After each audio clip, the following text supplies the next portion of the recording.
आप तमामे तमाम बेचराजीवासीओ समग्र गुजरातनी जनता तमारा तालुकामां तमारा जिल्लामां तमारा शहेरना मोहल्लामां जेटला पण दारू जुगाરના અડ્ડા ચાલતા હોય જ્યાં પણ ડ્રગ્સનો કાળો કારોબાર ચાલતો હોય લિસ્ટ બનાવો। આ ક્રાંતિ હવે ગુજરાતમાં રોકાવાની નથી। આ ક્રાંતિ ગુજરાતના યુવાનો કરી રહેશે।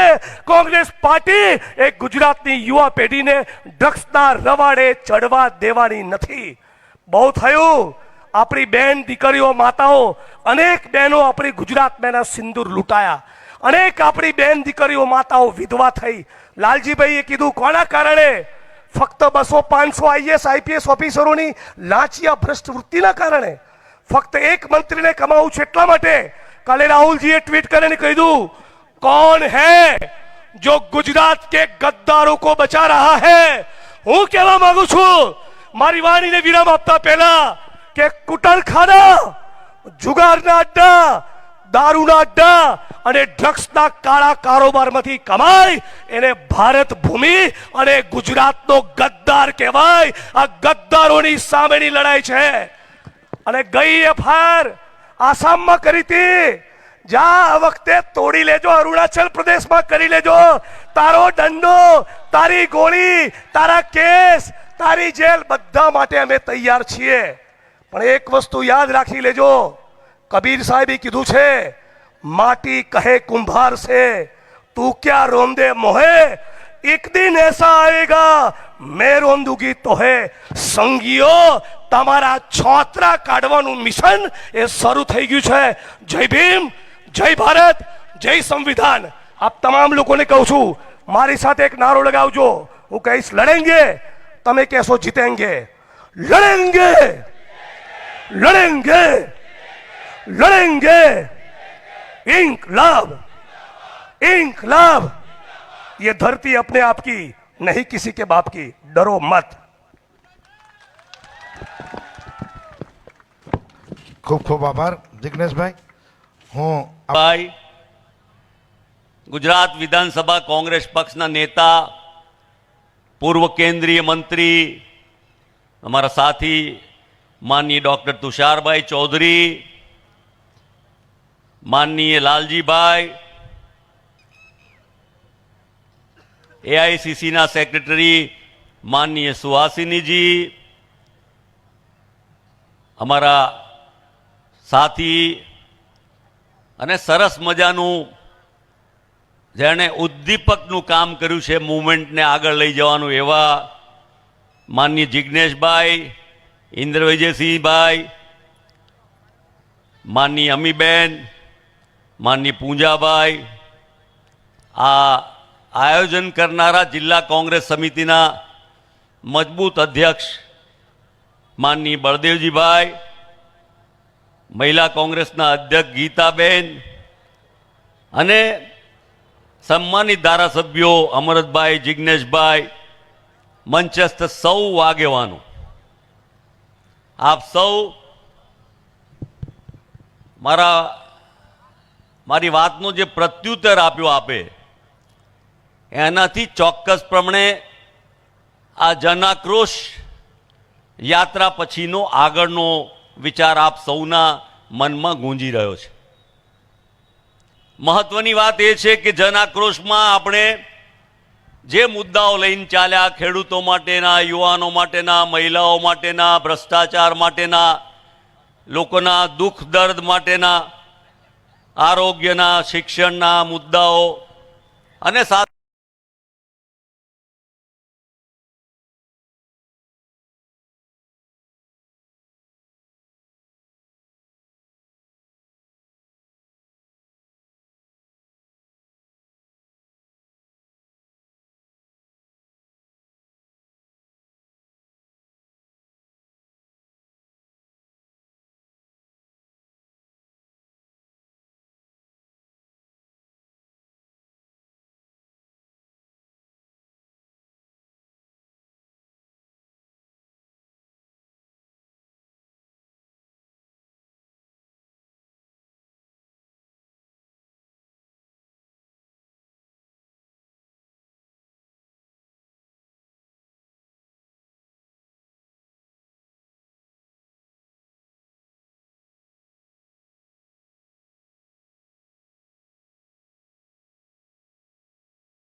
સાથે ડ્રગ્સ અને નશાની જે વાતને લઈને નીકળ્યા.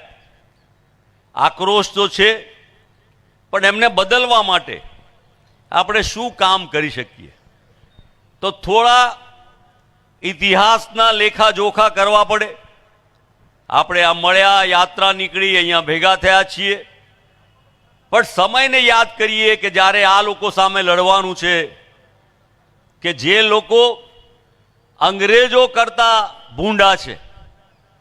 અંગ્રેજોએ 200 વર્ષના શાસનમાં જેટલી લૂંટ નહોતી ચલાવી, એના કરતા વધારે લૂંટ આ લોકોએ 8 થી 9 વર્ષમાં આ દેશમાં ચલાવી છે. અને પેલા તો ઓળખાઈ જતા, ગોરા દેખાતા, જુદા દેખાતા, બહારથી આવેલા. આ તો આપણી વચ્ચે ભળેલા અને જૂના, એ આરએસએસ એટલું જૂનું એ ભળી ગયા છે, અને એટલે આપણી વચ્ચે આવીને ઉધઈની જેવ સમાજ અને દેશને કોરી ખાય છે. ખેડૂતોની વાત કરી આપણે, લાલજીભાઈએ સરસ વાત કરી, દેવા નાબૂદીની વાત કરી.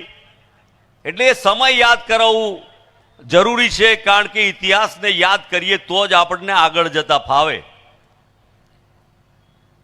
મને, તુષારભાઈને, સચિન પાયલટજીને આપના આશીર્વાદથી યુપીએની સરકારમાં કામ કરવાનું મળ્યું. અને એ વખતે ખેડૂતોના દેવા નાબૂદીની વાત આવી. ભારતીય જનતા પાર્ટી અને વિરોધ પક્ષો એમ કે બેંકો તૂટી જશે, બરબાદ થઈ જશે, અર્થતંત્ર તૂટી જશે. અને તેમ છતાંય કોંગ્રેસ પાર્ટીએ 72,000 કરોડના દેવા સોનિયાજીના નેતૃત્વમાં માફ કર્યા. આ તો એ લોકો છે કે જીએસટી 127 લાખ કરોડ. તમને ફરી આંકડો બોલવો પડે મારે. કેટલો જીએસટી ઉઘરાવે એમણે? 127 લાખ કરોડ. અને ગુજરાતના ખેડૂતોના દેવા કેટલા માફ કરવાના છે? તો કે 1,40,000 કરોડ. તો આપ્યા કેટલા? તો કે 10,000 કરોડ. અને પેલા ઉદ્યોગપતિઓના માફ કેટલા કર્યા? તો કે 25 લાખ કરોડ. આ વાત આપણે સૌએ સમજવાની છે. અને યાદ કરીએ એ દિવસો ત્યારે આ દેશમાં 3 કાળા કાયદા ખેડૂતો માટે લઈને આવેલા. અને એ લડાઈ કેવી ચાલી? એ જબરજસ્ત લડાઈ ચાલી, જેમાં ખેડૂતોએ સહન કર્યું. કેટલાય ખેડૂતો માર્યા ગયા, પેશાબ પીધો, ગરોળીઓ ખાધી. અને એમની વારે આપણા સૌના લાડીલા નેતા રાહુલ ગાંધી આવ્યા, અને એ 3 કાળા કાયદાઓ આ દેશમાંથી નાબૂદ કરવા પડ્યા. તમે કલ્પના કરો કે કદાચ જો આજે એ 3 કાળા કાયદા હોત તો આજે આપણા બધાની ખેડૂતોની શું દશા હોત? ત્યારે આવનારા સમયની કલ્પના કરવી રહી. હમણાં જ તમે જોયું હશે કે પાર્લામેન્ટમાં વંદે માતરમ નહીં બોલવાનું, જય હિન્દ નહીં બોલવાનું. અને એના કરતાંય વધારે હમણાં જે વાત કરી લાલજીભાઈને એમણે, કે સંચાર સાથી લઈ આવ્યા. તમે જે કોઈ વાત કરો એ નવા મોબાઈલ જેટલા લો, એમાં એપ આપોઆપ આવી જાય. તમારી તમામ વિગતો અને વાત એ સરકાર સાંભળીને જાણી શકે. આપણને મનમાં એમ થાય કે શું વાંધો, આપણે ક્યાં કંઈ ખોટું કરવું છે. સવાલ એ નથી. સવાલ એ છે કે જે તમે વાત કરો એમાં આ લડાઈ વિચારસરણીની છે. એમને એવી ખબર પડે કે આ કોંગ્રેસની બિનસાંપ્રદાયિકતાની, દુઃખ દર્દ, દયા કરુણા, પ્રેમની વાત છે. તો એવા લોકોને એ જોઈ અને ટાંકી અને પાછળથી એને કેમ કરીને બરબાદ કરવો, કેમ કરીને દબાવવો, એને માટે એ માહિતીની કોશિશ કરી રહ્યા છે. આવા અનેક કાયદાઓ એમણે જેમ કર્યા 3 કાળા કાયદા, એવો જ આ કાયદો સંચાર સાથીનો છે. અને એટલા માટે આપણે સૌએ વિચાર કરવાનો છે કે એમએસપીની વાત તો માનતા નથી. અને આપણે તો ઠીક, અહીંયા આપણે આનું પરિણામ લાવવું છે. આ ગુજરાત ગાંધી સરદારનું ગુજરાત છે, જે ગુજરાતની સ્થાપના પછી લોકોને વિકાસની દિશામાં લઈ જઈ. તો 23-24 નહીં, 28% જીડીપી લઈ ગયા. પર કેપિટા ઇન્કમમાં ગુજરાત સૌથી આગળ ગયું ગોવા પછી. ઇન્ડસ્ટ્રીયલ સ્ટેટ થયું. શિક્ષણ, આરોગ્ય, નર્મદા યોજના દ્વારા દેશના ગુજરાતના ખેડૂતોને લાભ મળ્યો. અને તમામ ક્ષેત્રે આગળ વધેલું આ ગુજરાત એક કોંગ્રેસના શાસનમાં, એની આજે લોકોની શું દશા છે? તો એને ફરી બદલવું છે કે નહીં? ફરી નવસર્જન કરવું છે કે નહીં?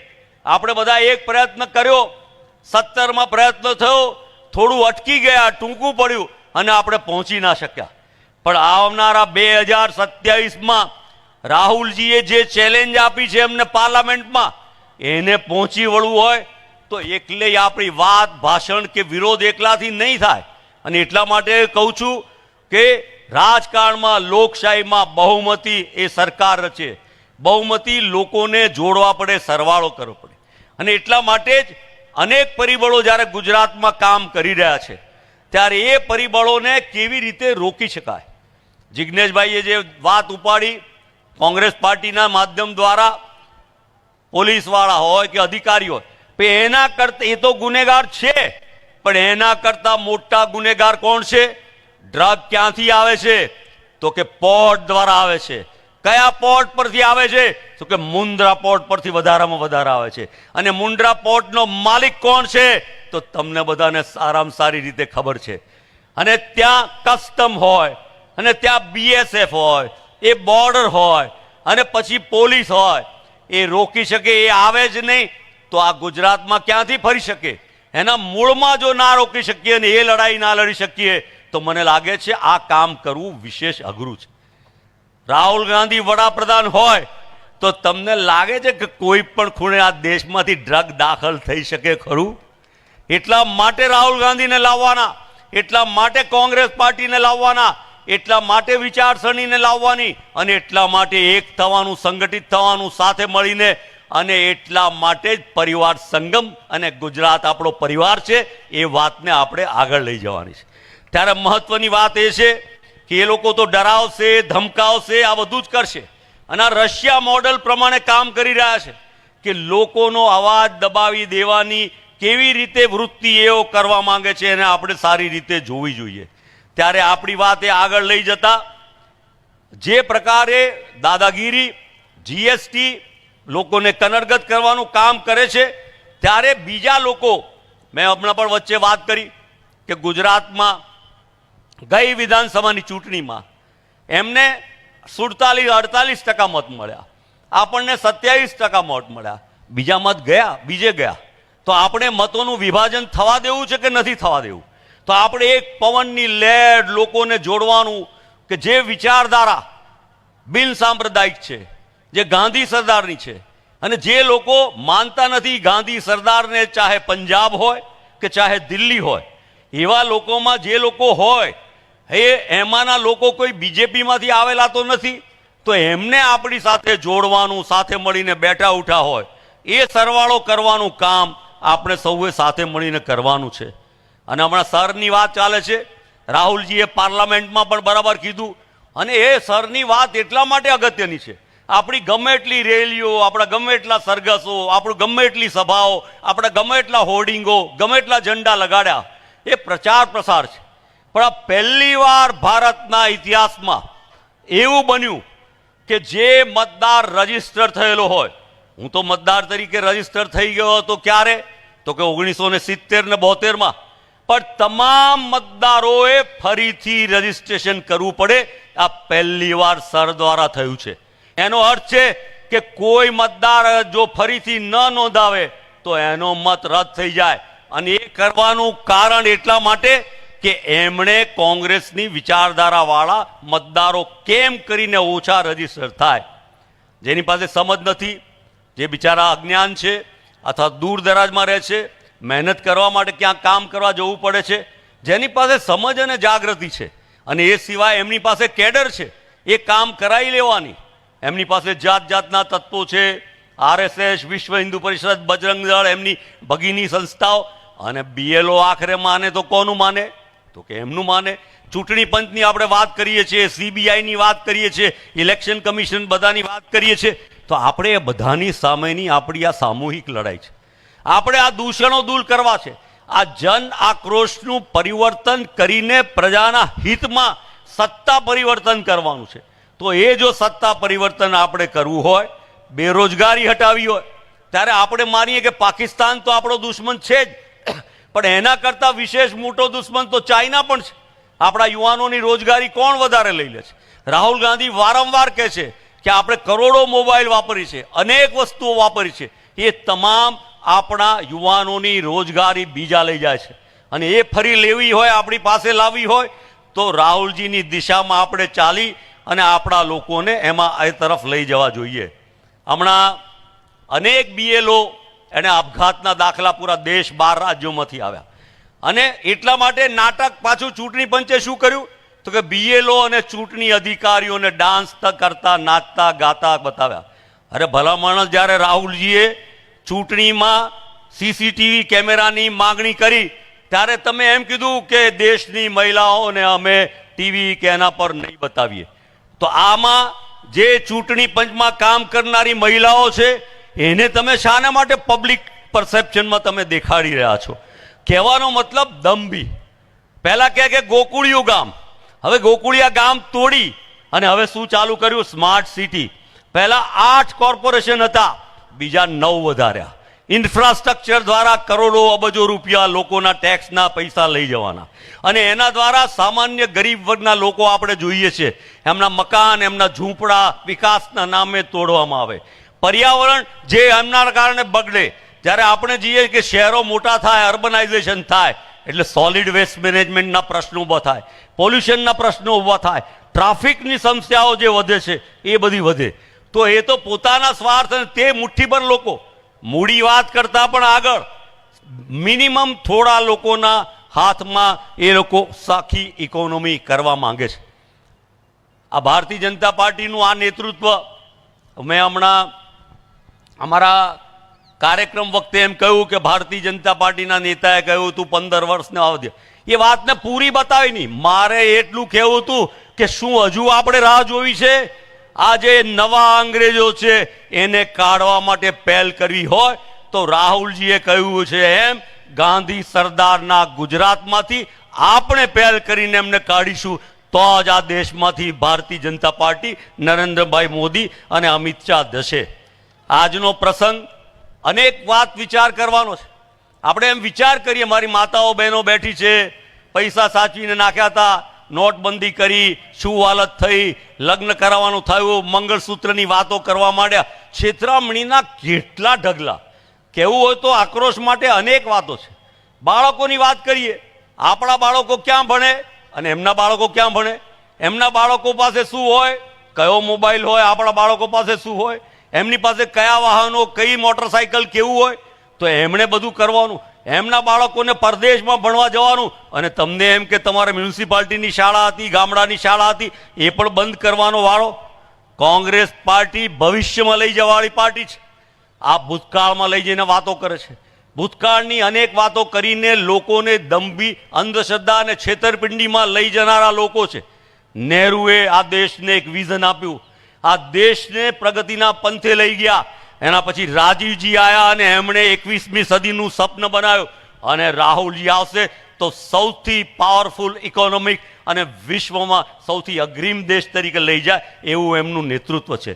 ત્યારે એ નેતૃત્વને બળ કેવી રીતે અપાશે? એ જે વાત કરે દિલ્હીથી, એ વાત આપણે ગુજરાતથી જિલ્લે, જિલ્લેથી તાલુકે, નાના શહેર, વોર્ડ અને સમાજના સૌ વર્ગના લોકોમાં જોડવું પડશે. આપણે ઇન્ક્લુઝિવનેસ લાવવી પડશે. સૌ સાથે મળીને કરવું પડશે. જેમ મહાત્મા ગાંધીએ અંગ્રેજોને કાઢવા હતા ત્યારે આ દેશના તમામ લોકોને એકત્રિત કર્યા, ધર્મ, જાતિ, ભાષા, પ્રાંત સૌ છોડીને. અને એ જ રીતે આપણે આ વ્યવસ્થાને ગોઠવીશું તો આ લોકોને કાઢવાનું આપણે કામ કરી શકીશું. હમણાં જ આપણે જોયું કે બિહારમાં ચૂંટણી જીતવા આપણને સૌને કેવું લાગતું? મેં તો પત્રકાર પરિષદમાં એવું કહ્યું હતું કે બિહારની ચૂંટણીમાં કોંગ્રેસ જીતશે અને જીતશે એટલે દેશની સરકાર બદલાશે, નરેન્દ્ર મોદી વડાપ્રધાન નહીં રહે. પણ ઉલટું થયું, ઊંધું. 48% મત લઈને 203 બેઠક લઈ ગયા, 37% મત લઈને ખાલી 35 બેઠકો મહાગઠબંધનને મળી. અને એમાં શું નુસ્ખા કર્યા? તો કે 10-10 હજાર રૂપિયા બહેનોના ખાતામાં નાખ્યા. અને લગભગ કેટલા? તો કે 14,000 કરોડ રૂપિયા. એ આવા અનેક નુસ્ખાઓ કરે. કોંગ્રેસ પાર્ટીએ 2,500 રૂપિયા પર મંથ મહિલાઓને આપવાની વાત કરી હતી. એટલે 2,500 એટલે કેટલા થાય? તો કે 30,000 રૂપિયા એક વર્ષના થાય. 5 વર્ષના 1.5 લાખ રૂપિયા થાય. તો 10,000 રૂપિયામાં 5 વર્ષના મત આપણી મહિલાઓનો જો લઈ જતા હોય અને આપણે 1.5 લાખ રૂપિયા પ્રજાના હિતમાં, અને એ એટલા માટે કે આપણે જે કામ કર્યા છે, મનરેગાનું કામ હોય, આપણે જુદી જુદી યોજનાઓનું કામ હોય, તો એ 1.5 લાખ રૂપિયાની આપણી વાત સામાન્ય જનતા, મતદાર નાગરિકો, બહેનોને આપણે સમજાઈ શક્યા નથી. તો એ સમજાવવા માટે આપણે લોકોની વચ્ચે ખૂબ હળીબળી જવું પડશે. એકલું આપણે થોડી સભાઓ કે આ વાત કરીને આપણું કામ પૂરું નહીં થાય, અને એટલા માટે લોકોમાં જવાનો જે કાર્યક્રમ કોંગ્રેસ પાર્ટીનો, રાહુલ ગાંધીનો છે, એ આપણે લઈ જવાનો છે. અને એટલા જ માટે ફ્યુચરમાં લઈ જતી પાર્ટી આપણે યાદ કરીએ કે મધ્યાહન ભોજન હોય, દેવા નાબૂદી હોય, જીએસટીની વાત લઈ આવ્યા હોય, જાતિ જનગણનાની વાત લાયા હોય, નેશનલાઇઝ બેંક કરવાની વાત હોય, અને આ તમામ વખતે આ લોકો કોંગ્રેસનો વિરોધ કરતા આવ્યા હતા. પણ આપણે બધા કેવા છીએ? સહદેવ જેવા, પૂછે તો કહીએ અને નાય કહીએ. એ ભૂમિકામાંથી બહાર આવવું પડશે. એ જુઠ્ઠું બોલે, જોરથી બોલે, વારંવાર બોલે, અને આપણે સાચું હોય તો પણ આપણે બરાબર બોલીએ નહીં. એટલે આજે અમારી આપ સૌને પ્રાર્થના અને વિનંતી એ છે કે આપણી એક્ટિવિટી, આપણી મૂવમેન્ટ, અને હવે તો ચૂંટણી આવશે, લગભગ એમ માનીએ કે આ સરનું કામ પતે, ફેબ્રુઆરી મહિનામાંથી શરૂઆત થાય તો એપ્રિલ મહિનામાં જ આવે ચૂંટણી. એ ભલે લાગે નાની લોકલ બોડીઝની ચૂંટણી, તાલુકા પંચાયત, જિલ્લા પંચાયત, નગરપાલિકા કે કોર્પોરેશન, પણ એ દિશા નક્કી કરશે. અને એ દિશા નક્કીનો અનુભવ આપણને ગયા વખતે છે 2015માં. આપણે 23 જિલ્લા પંચાયતો પહોંચ્યા તો આપણે 80 સુધી પહોંચ્યા. તો 23 ને બદલે 27 જિલ્લા પંચાયત જીતીએ તો આપણે 100નો આંકડો પાર કરીએ કે ના કરીએ? માટે એ દિશામાં પોઝિટિવ વર્તીને આપણે આપણી કામગીરીને કરવાનું છે. અભિનંદન આપીએ કોંગ્રેસના કાર્યકર્તાઓને. 30 વર્ષથી કોંગ્રેસ સત્તાથી બહાર હોવા છતાં કોંગ્રેસનો કાર્યકર અડગ રહ્યો છે. પણ એ વાત પણ નક્કી કે આ વિચારધારાની લડાઈ એ કોંગ્રેસ અને જે ભાજપ આરએસએસની છે સામસામે, હંમેશા આપણી વિચારધારા જીતવાની છે. વિશ્વના ઇતિહાસમાં ચાહે હિટલર હોય, મુસોલિની હોય, કૈસર વિલિયમ હોય, ઈદી અમીન હોય કે સદ્દામ હુસેન હોય, એ થોડો વખત રહ્યા અને એ જતા રહ્યા, અને એમના મૂળિયા પણ સાફ થઈ ગયા અને ભૂસાઈ ગયા. અને આ કોંગ્રેસ પાર્ટી, કેટલાક લોકો એમ કે આ કોંગ્રેસ પાર્ટી જતી રહેશે. આ કોંગ્રેસ પાર્ટી 1885 થી છે, અને આવનારા સેંકડો વર્ષ સુધી પ્રજાના હૃદયમાં દયા, કરુણા અને પ્રેમના કારણે રહેવાની છે. આપ સૌને અભિનંદન. કોંગ્રેસ પાર્ટીએ આ જનાક્રોશ રેલીનું જે આયોજન કર્યું, અને આપણે વધારેમાં વધારે પ્રજાની વચ્ચે જઈએ અને સાથે મળીને આ કોંગ્રેસ પાર્ટીની વિચારધારાને મજબૂત કરીએ, અને પ્રજા આપણા પર વિશ્વાસ મૂકે, અને એ વિશ્વાસ દ્વારા આપણને આશીર્વાદ મળે, એવી પ્રાર્થના સાથે આપ સૌનો હૃદયપૂર્વક ખૂબ ખૂબ આભાર. ધન્યવાદ. જય હિન્દ. ખૂબ ખૂબ આભાર. હું સમગ્ર યાત્રાની અંદર સન્માન્ય પ્રમુખશ્રી સાથે ખભે ખભા મિલાવી આખી યાત્રા દરમિયાન આપણા કોંગ્રેસ પક્ષના ગુજરાત વિધાનસભાના વિપક્ષના નેતા એવા ભાઈ શ્રી તુષારભાઈ ચૌધરીને વિનંતી કરીશ કે આપણને માર્ગદર્શન.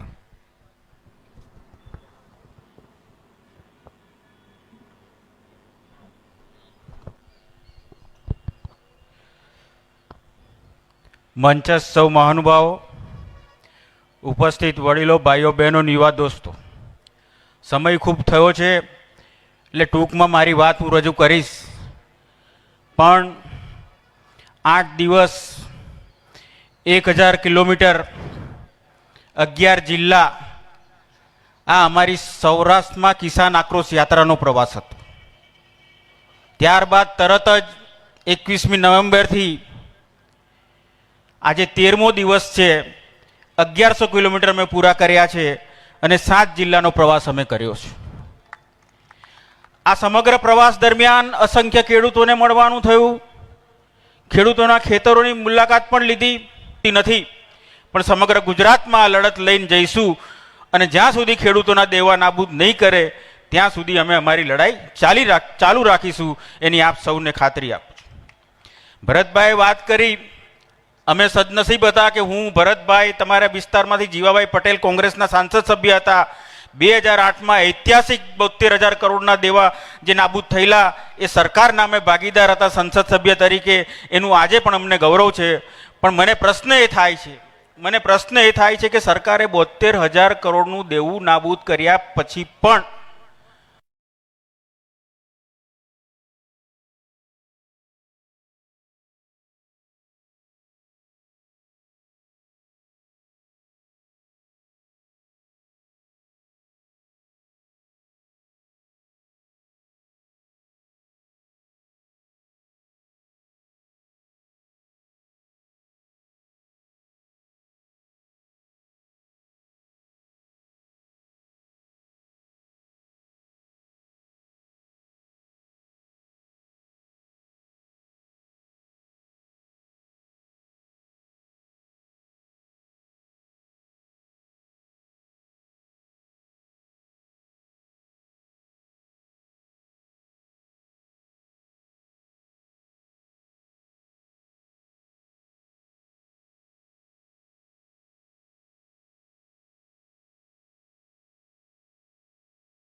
કરોડનું દેવું નાબૂદ કર્યા પછી પણ તમને 56 રૂપિયા લીટર ડીઝલ, 72 રૂપિયા લીટર પેટ્રોલ આલ્યું છે. આ સરકારે વગર દેવું નાબૂદ કરીએ બી ડીઝલના 90 રૂપિયા અને પેટ્રોલના 99 રૂપિયા તમારી પાસે લે છે.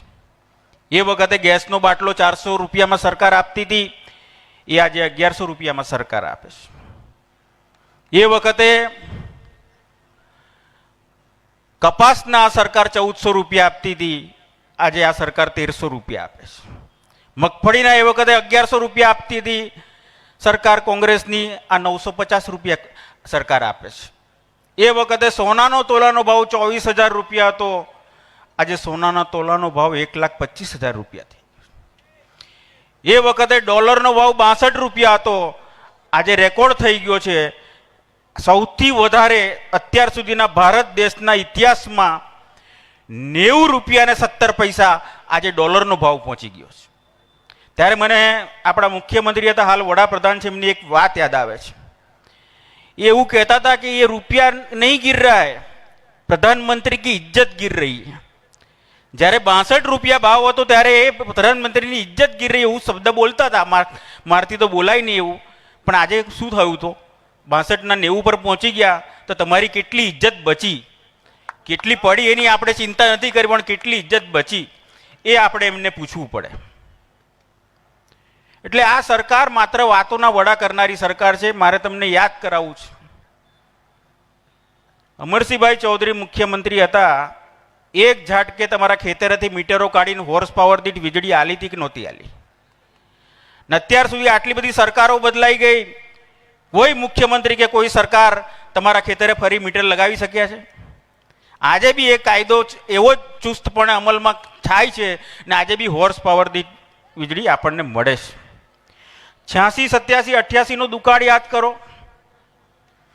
86, 87, 88 ના દુકાળમાં ટ્રકો ભરીને ઘાસડીઓ ઘાસની આવતી હતી કે નહોતી આવતી?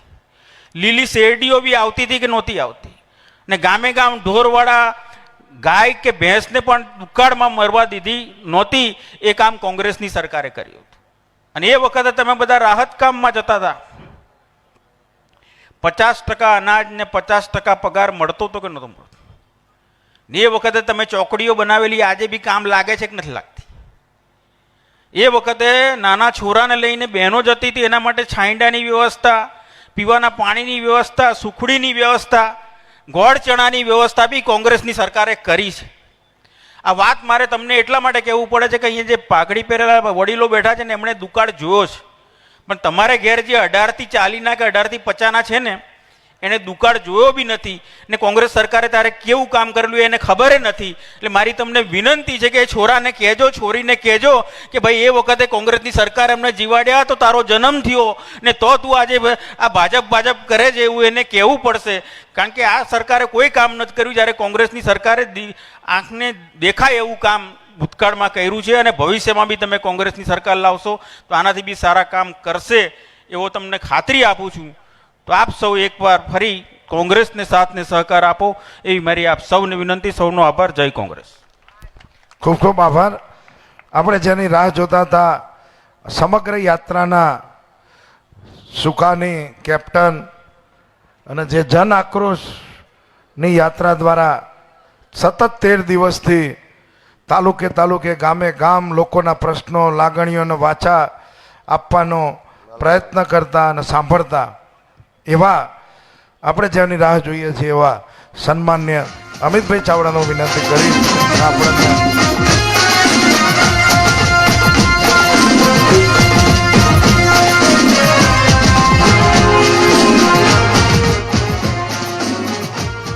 બધા 1 વાગ્યાના આવ્યા છે ને કેટલા વાગ્યાના આવ્યા છે? 11 વાગ્યાના આવ્યા છે ને 4 વાગ્યા. આજે આ જન આક્રોશ યાત્રાના સમાપન સભામાં મા બહુચરના ચરણોમાં શીશ ઝુકાવી અને આપ સૌને વંદન કરું છું.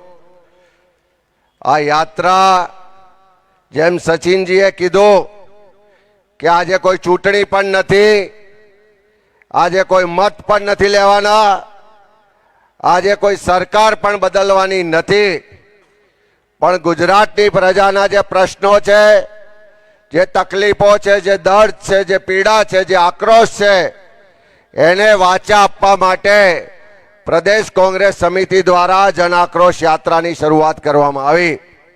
આપણા મંચ પર બિરાજમાન બધા જ આપણા વરિષ્ઠ આગેવાનો, તમામ ઉત્તર ગુજરાતમાંથી પધારેલા આપ સૌ વડીલો, ભાઈઓ, બહેનો અને યુવાન મિત્રોનું અહીંયા સ્વાગત પણ કરીએ છીએ. જેમ અહીંયા વાત કરી કે જ્યારે ગુજરાતમાં કમોસમી વરસાદ થયો, ગુજરાતનો ખેડૂત ચોધાર આંસુએ રડતો હતો, સરકાર પાસે મદદની રાહ જોઈને બેઠો, એવા સમયમાં કોંગ્રેસ દ્વારા સોમનાથથી કિસાન આક્રોશ યાત્રાની શરૂઆત કરી અને એને દ્વારકામાં સમાપન કર્યું. એ યાત્રા દરમિયાન જ આખા સૌરાષ્ટ્રમાંથી અવાજ ઉઠ્યો કે આ 10,000નું પેકેજ નહીં, પણ આ પેકેજના નામે પડીકું છે. 1 વીઘે 50,000ની નુકસાની સામે આ પેકેજમાં 1 વીઘે ફક્ત 3500 રૂપિયા મળવાના, અને એ તકલીફમાં સૌરાષ્ટ્રમાં 6 કરતા વધારે ખેડૂતોએ એક જ મહિનામાં આત્મહત્યા કરી. એ જે ખેડૂતોનું દર્દ હતું, એ લોકોનો જે આક્રોશ ને તકલીફ જોઈ અને સમગ્ર ગુજરાત કોંગ્રેસની ટીમે નક્કી કર્યું કે ખાલી સૌરાષ્ટ્ર નહીં પણ આખા ગુજરાતના તમામ વિસ્તારોમાં, તમામ જિલ્લાઓમાં જઈ અને લોકોની ફરિયાદો, લોકોના પ્રશ્નો, લોકોની રજૂઆતો, લોકોની તકલીફ અને પીડા જાણીએ. અને જે ગુજરાતમાં ડર અને ભયનો માહોલ ઉભો કર્યો છે, એમાંથી લોકોને બહાર લાવી અને ગુજરાતના લોકોનો અવાજ બુલંદ કરીએ અને એની પરિણામલક્ષી લડાઈની શરૂઆત કરીએ. અને 21 તારીખે બનાસકાંઠામાં ધરણીધરના ચરણોમાં શીશ ઝુકાવી અને આ જન આક્રોશ યાત્રાની શરૂઆત કરી. હું મંચ પર બિરાજમાન તમામ ઉત્તર ગુજરાતના જિલ્લા કોંગ્રેસ સમિતિના પ્રમુખોનો આભાર માનું, તમામ ધારાસભ્યો, પૂર્વ ધારાસભ્યો, આગેવાનો અને કાર્યકરોનો આભાર માનું કે 21 તારીખે વાવથરા જિલ્લો, ત્યાર પછી બનાસકાંઠા, ત્યાર પછી સાબરકાંઠા, અરવલ્લી, ગાંધીનગર, મહેસાણા, પાટણ થઈને આજે ફરી પાછો મહેસાણા જિલ્લામાં આ યાત્રા 13મા દિવસે આવી છે. 1100 કિલોમીટર આ યાત્રાના થયા. અનેક વિસ્તારમાં બધા જ વર્ગ વિસ્તારના લોકોને મળ્યા, બધા જ લોકોની સાથે વાત કરી, બધા જ લોકોની હકીકતો જાણી અને એકી અવાજે જે લોકોનો સૂર હતો, એ સૂરને બુલંદ અવાજે રજૂ કરવાનું કામ આ યાત્રાના માધ્યમથી કોંગ્રેસના આગેવાનોએ કર્યું. એક જ અવાજ હતો કે ખેડૂતોને સંપૂર્ણ દેવા માફ થવા જોઈએ. ખેડૂતોને ખાતરની તકલીફ છે, બિયારણની તકલીફ છે, સિંચાઈના પ્રશ્નો છે, ઉત્પાદનના પૂરતા ભાવ નથી મળતા, આ તમામ રીતે ખેડૂત આજે આર્થિક રીતે પાયમાલ થયો છે, ત્યારે એ ખેડૂતોના સંપૂર્ણ દેવા માફ થાય એ લડાઈ લડવાના સંકલ્પ સાથે આ જન આક્રોશ યાત્રાના પ્રથમ ચરણનું સમાપન અહીંયા કરીએ છીએ. એ જ રીતે આખા ગુજરાતના ખેડૂતો મોંઘું શિક્ષણ લીધા પછી આજે પણ બેરોજગાર છે. સરકારમાં લાખોની સંખ્યામાં પદો ખાલી હોવા છતાં ત્યાં ભરતી થતી નથી. ભરતીના નામે જે નાટક થાય છે, પરીક્ષાના પેપરો એક વાર બે વાર નહીં 25 વાર પેપરો ફૂટે છે. કોઈ પરીક્ષા પાસ કરે તો જીપીએસસી ના ઇન્ટરવ્યુમાં એની સાથે જાતિ જોઈને ભેદભાવ થાય છે. એ ગુજરાતના યુવાનોને કાયમી રોજગાર મળે, સરકારમાં તમામ ખાલી પદો પર કાયમી ભરતી થાય અને જે ગુજરાતના યુવાનોનું ફિક્સ પગાર કોન્ટ્રાક્ટ ને આઉટસોર્સિંગના નામે શોષણ થાય છે, એ શોષણ બંધ કરાવવાના સંકલ્પ સાથે આ યાત્રાનું આજે પહેલા ચરણનું સમાપન કરીએ છીએ. આજે અમે આવતા હતા, હાસલપુરમાં મારુતિના કેટલાક કામદારો યુવાનો મળ્યા કે જેમ લાલજીભાઈ વાત કરી કે સરકારે કંપનીના માટે આખી તિજોરી ખુલ્લી મૂકી, પણ આવી સેંકડો કંપનીઓ ગુજરાતમાં આવ્યા પછી પણ આજે ગુજરાત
યુવાનોને સ્થાનિક રોજગાર મળતો નથી.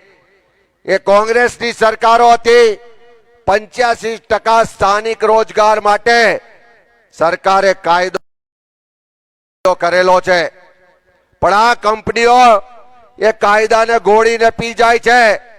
ત્યારે એવા આખા ગુજરાતના તમામ કામદારોને કહેવા માંગીએ છે, એ બેચરાજી હોય, કચ્છ હોય, વાપી હોય, અંકલેશ્વર હોય કે આખા ગુજરાતનો કોઈ પણ છેડો હોય, જેટલા પણ કામદારો આ કંપનીઓમાં કામ કરે છે એવા તમામ કામદારોના કામના કલાકો નક્કી થાય. આ તમામ કામદારોને એના કામના પ્રમાણમાં પૂરતું વેતન મળે, એનો જે અધિકાર છે એ સ્થાનિક રોજગારી મળે, એ માટેની લડાઈ લડવાનો સંકલ્પ પણ આજે કોંગ્રેસના આગેવાનો કાર્યકરો અહીં બેચરાજીથી કરીએ છે. અહીંયા વાત થઈ કે દારૂ ડ્રગ્સનું દૂષણ, નશાના રવાડે યુવા પેઢી બરબાદ થાય છે, નાની ઉંમરે દીકરાઓ મોતને ભેટે છે, નાની ઉંમરે બેન દીકરીઓ વિધવા થાય છે. આખી યાત્રા દરમિયાન ગામે ગામ હું હોય, જિગ્નેશભાઈ હોય, જ્ઞાનીબેન હોય, તુષારભાઈ હોય, બધા જ આપણા આગેવાનોએ મહિલાઓને પૂછ્યું કે તમારા ગામમાં પીવાનું પાણી આવે છે? તો દરેક જગ્યાએ ફરિયાદ હતી કે પીવાનું પાણી પૂરતું મળતું નથી, પણ માગો એટલો દારૂ મળે છે, માગો એટલું ડ્રગ્સ વેચાય છે, નાની ઉંમરે છોકરાઓ મરે છે, બેન દીકરીઓ વિધવા થાય છે. અને આ રજૂઆત લઈને પોલીસ પાસે જઈએ, આ રજૂઆત લઈને સરકાર પાસે જઈએ તો હપ્તાખોર સરકાર કોઈની વાત સાંભળતી નથી. અહીંયા વાત કરતા હતા પોલીસ હપ્તા ઉઘરાવે છે. મને એક પોલીસ વાળાએ ફોન કર્યો કે અમિતભાઈ તમે ભાષણ કરો છો કે પોલીસ હપ્તા ઉઘરાવે છે. હા, સાચી વાત ઉઘરાઈએ છે, પણ તમે અમારી તકલીફ અમારું દર્દ પણ જાણો કે ઉપરથી તો દરેક પોલીસ સ્ટેશનમાં પોસ્ટિંગના ભાવ બોલાય છે. બોર્ડરનું પોલીસ સ્ટેશન હોય તો એનો ભાવ વધારે, કોઈ શહેરનું પોલીસ સ્ટેશન હોય તો એનો ભાવ વધારે. આ પોસ્ટિંગના ભાવ આપીને કોઈ ત્યાં આગળ નોકરી આવે અને દર મહિને એને ટાર્ગેટ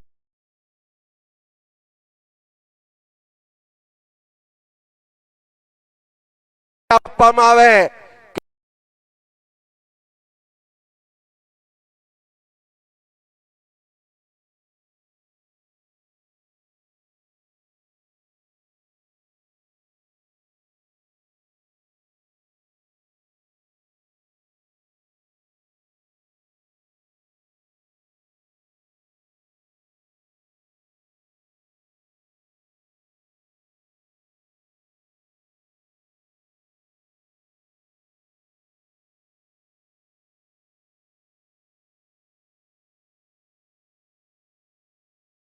મને હમણાં અહીં બેચરાજી મંદિર આગળ જિજ્ઞેશભાઈ કહેતા હતા કે સાહેબ અહીંયા જ અડ્ડો ચાલતો હતો પણ હમણાં તો બંધ થઈ ગયો છે.